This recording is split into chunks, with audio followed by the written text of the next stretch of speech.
me give you guys a test, okay? It's not a hard test, but the question is, which one of these is a Bible? Well, you might go, that one's obviously a Bible. It's black. Pastor's holding it. And it does say over here, NIV, Pastor's Bible. It's a Bible too. In fact, in some ways, this is way more of a Bible than this is. This, I have something like 30 different versions of the Bible on here. And of those 30 versions, a lot of them are in English. I got some Greek. I got some Hebrew. It's all right here. But you know, maybe not at this church, but at other churches, if I got up to preach and I had this and I didn't have this, I might get criticized. Pastor doesn't use the Bible when he preaches. What's the problem with that, right? Even though this is way more Bible than this. Interesting.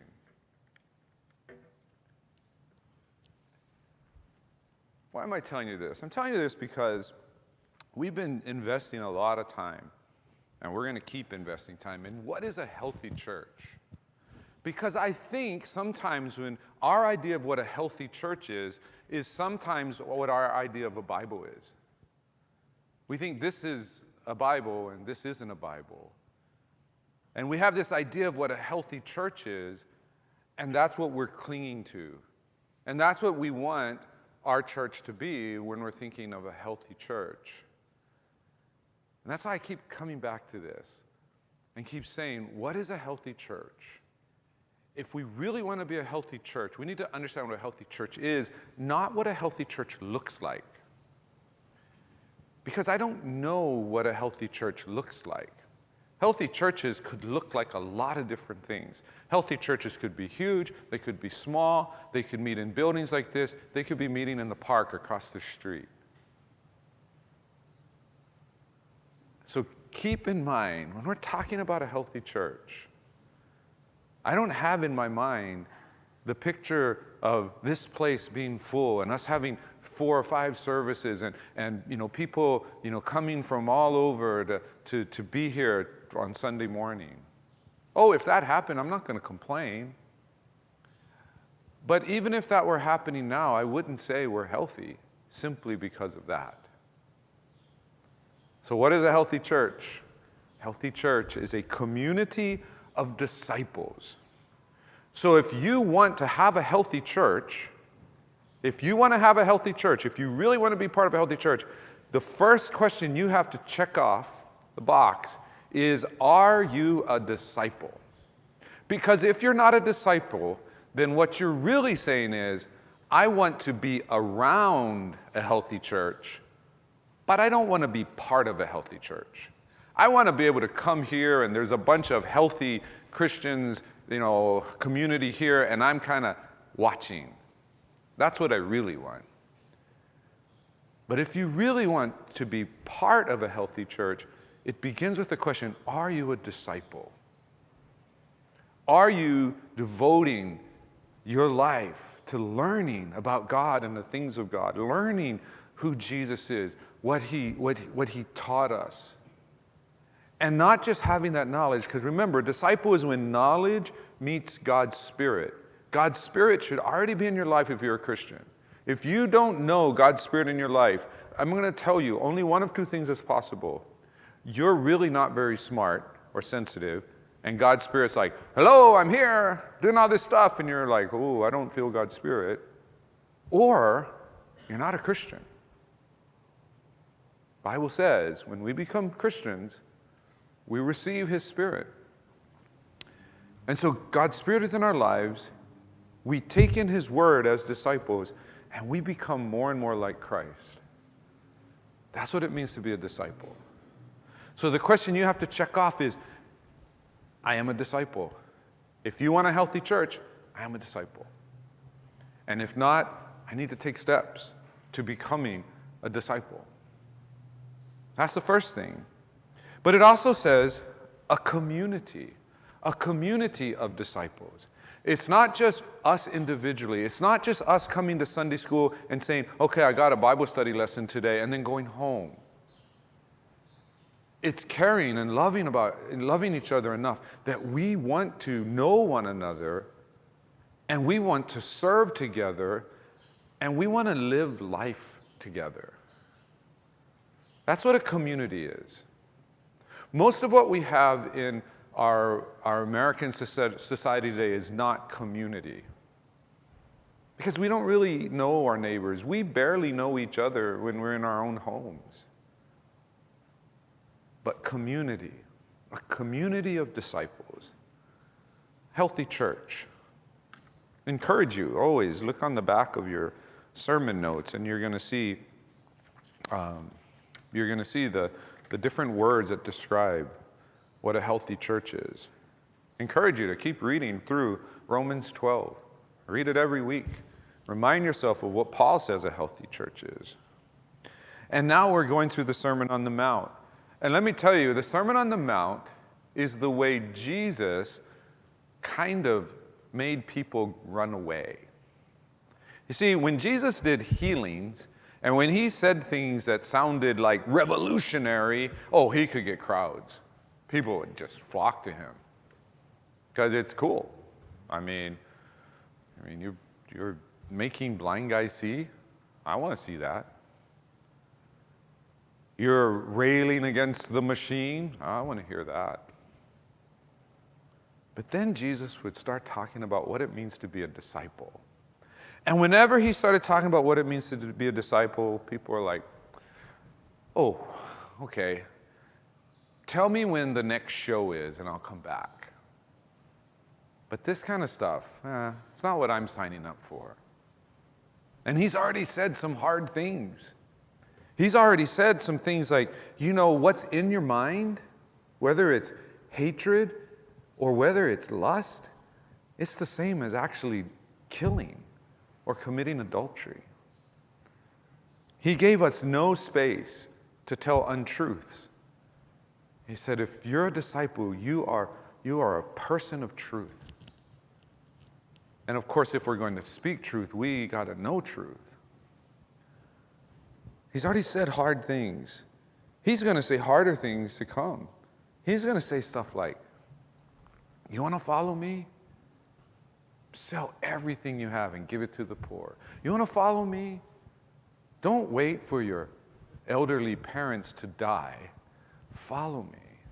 He said, if you want to follow me, it's going to be brother against brother, parents against child. This is what's going to happen. You want to follow me? Okay. And maybe you're like, well, that's not what I signed up for. I signed up for a different program of Christianity.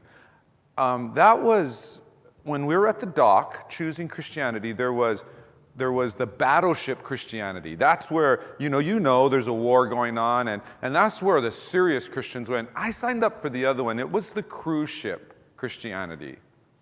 That's the one where, we play shuffleboard and we get good food, and people tell us nice things and do everything for us.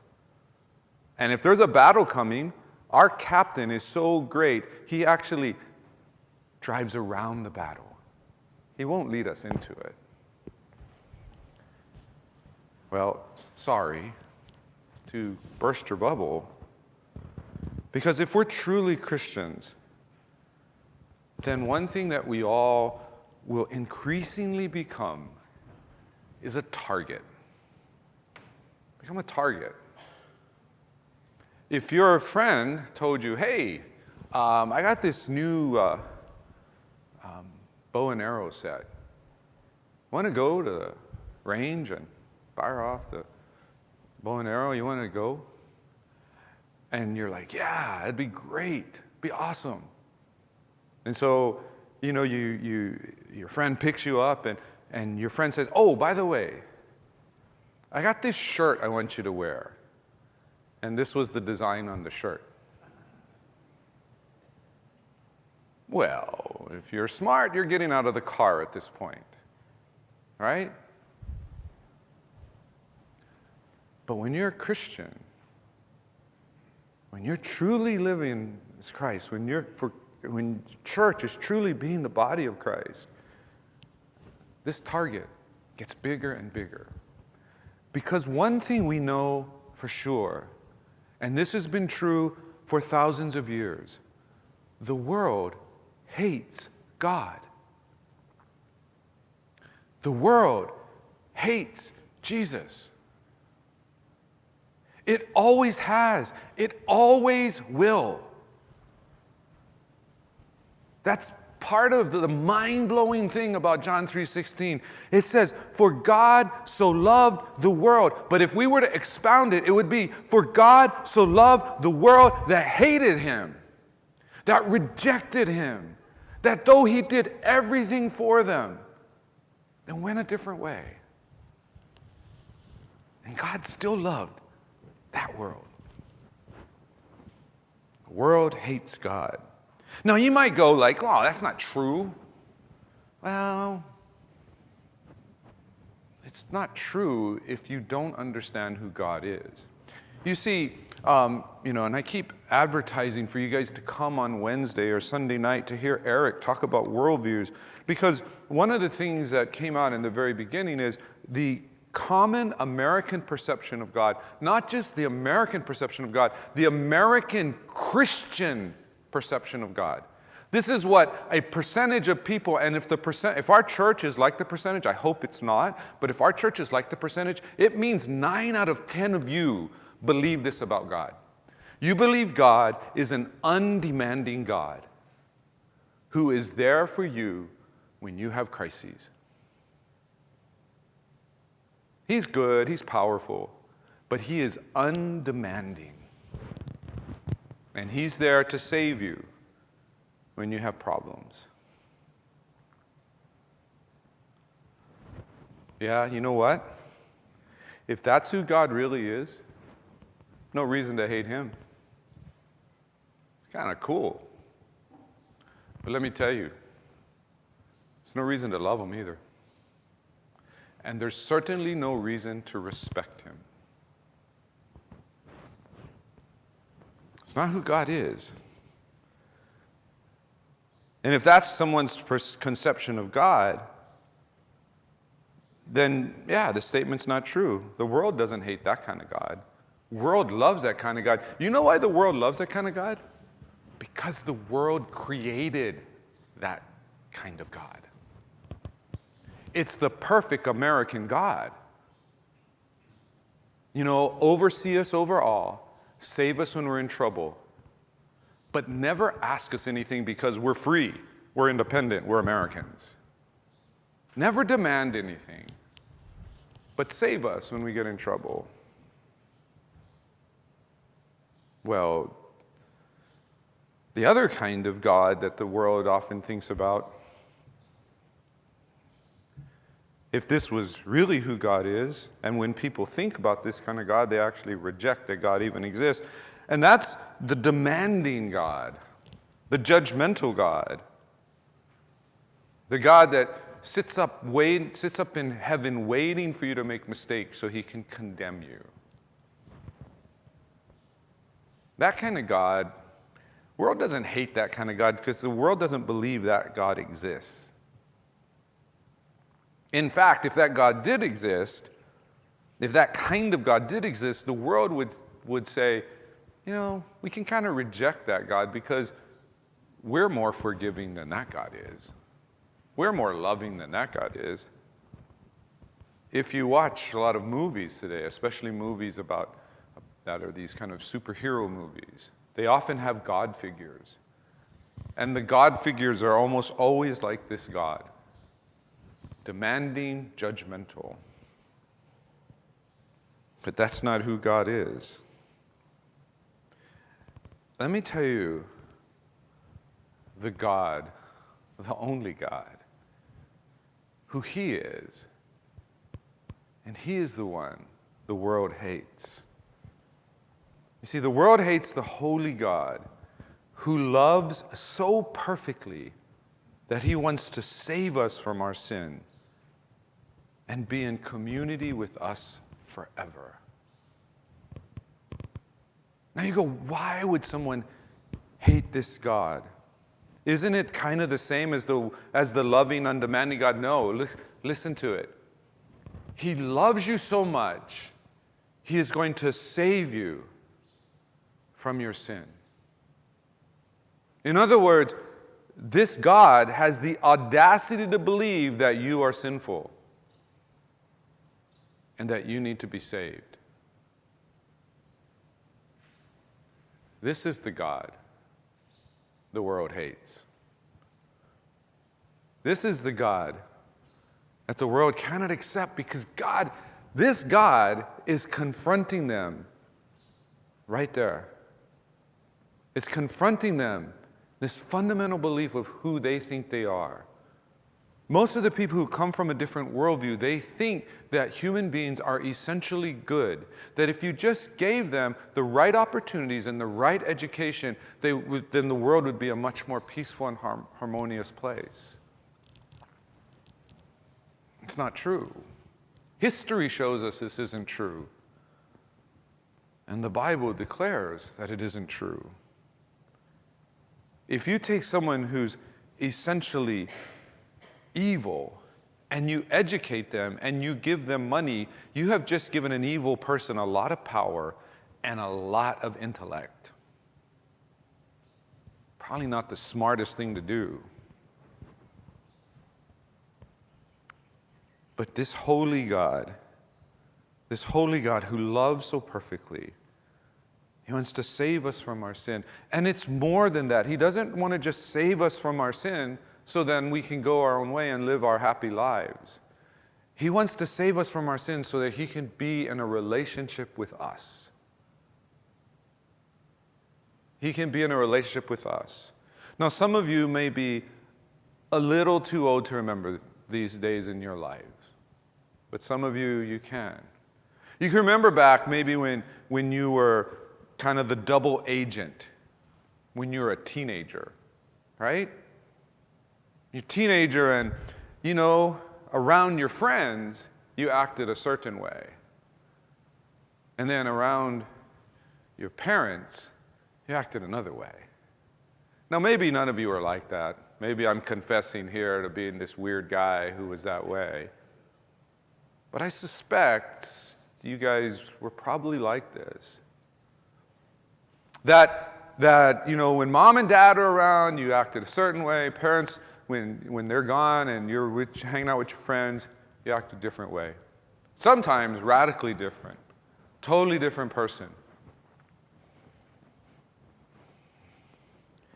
If your parents then came to you, and you're a teenager and you're kind of living this life and you kind of like it, but your parents are being convicted. They're being convicted of the fact that they don't feel they're being good parents because in some ways they aren't because they don't really know their kids.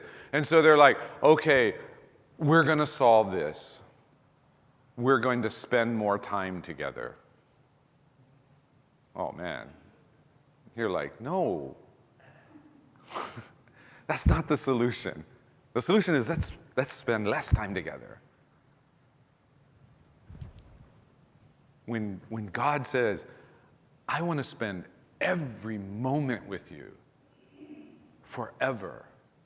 For people who try to act one way when they're around God and a different way when they're not, that's like a death sentence. Because what it means is I got to pretend to be something that I'm not all the time for forever. I don't want that. And so the world hates this God. And so what do we do? What do we do if we're becoming more and more like Christ? If we're following God more, we're becoming more and more of a target. What are we supposed to do? We should be preparing, right? Maybe we should build a wall out there in the front and put sentry posts up there to protect ourselves. Maybe we can all get a secret handshake so we can recognize each other if we're going to become a target. Let's look at what Jesus says. Matthew 5, verses 38 to 42. He says, "You have heard that it was said, an eye for an eye and a tooth for a tooth. But I say to you, do not resist the one who is evil.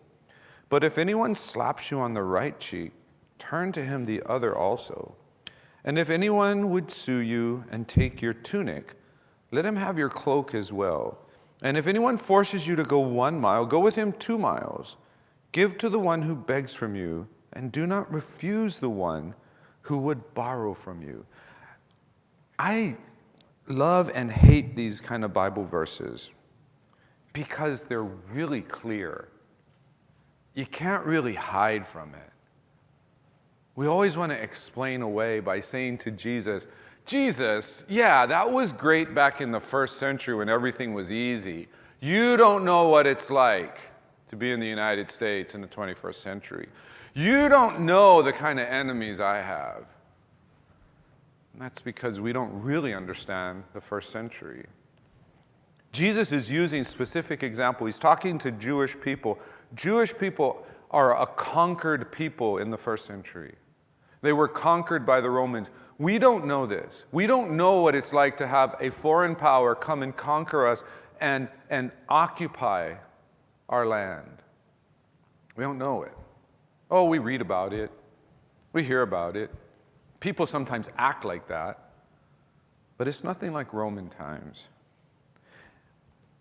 Almost everything he refers to has a direct thing related to what was a Roman soldier was allowed to do. And he knew by saying these things, it was the kind of things like, it's like pressing buttons that make people angry. It's like if you're someone who it's almost April 15th, and you're just, oh, taxes. And then someone comes along and goes, "You know what I think? I think we should make the tax code more complicated and we should raise the rates." You know that they're either joking or they're just trying to pick a fight with you. You know what? I think we should give 90% of our income to the government, and it should be as difficult as possible. It should take us 6 months just to fill out the tax forms. You'd be really upset. Well, Jesus is doing that kind of stuff. He's pressing these buttons that he knows is going to make these people upset and angry. They all have either seen this or they've experienced it themselves. And what is he trying to tell them? Well, the big thing he's trying to tell them is, disciples, you do not seek justice for yourself.